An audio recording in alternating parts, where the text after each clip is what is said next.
Het dia de hoje é dia que eigenlijk tá hobby festivo, passou eta em oktober tem unificação hobby importante para Bob também, não somente para sobre nossa screening de câncer de pecho,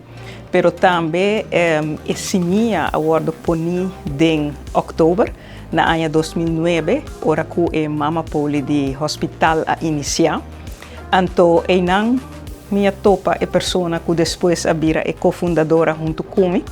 e for de enang nossa busca mais gente e stakeholders não que tá interessado para começar com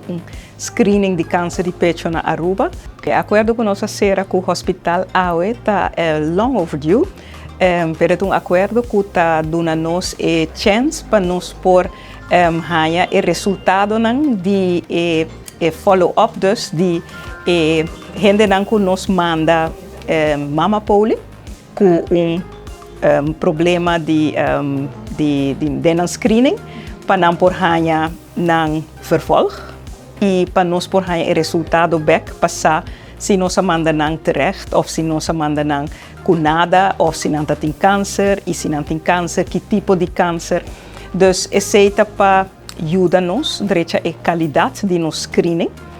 Ja, we zitten eigenlijk bij Stichting Bob en vandaar dat ik ook roze aan heb. Vorige week was de week, of eigenlijk is deze hele maand dus de week van borstkanker. En borstkanker wordt geassocieerd met de kleur roze. Dus ik heb mijn jasje binnenstebuiten aangetrokken om toch een beetje ook in deze hele sfeer te zitten.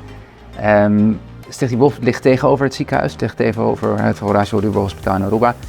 En waarom is dat nou zo belangrijk? Is dat we eigenlijk voorheen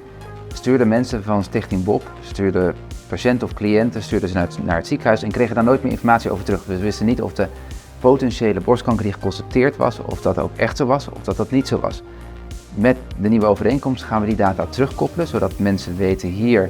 wat is er nou uiteindelijk met die cliënt of patiënt gebeurd, zodat we er ook van kunnen leren en daarvan steeds beter de zorg kunnen inregelen en eigenlijk kunnen meewerken aan preventie, vroegtijdige signalering en eigenlijk gewoon zorgen dat er borstkanker op Aruba dat wat sneller en beter kunnen aanpakken voor mensen.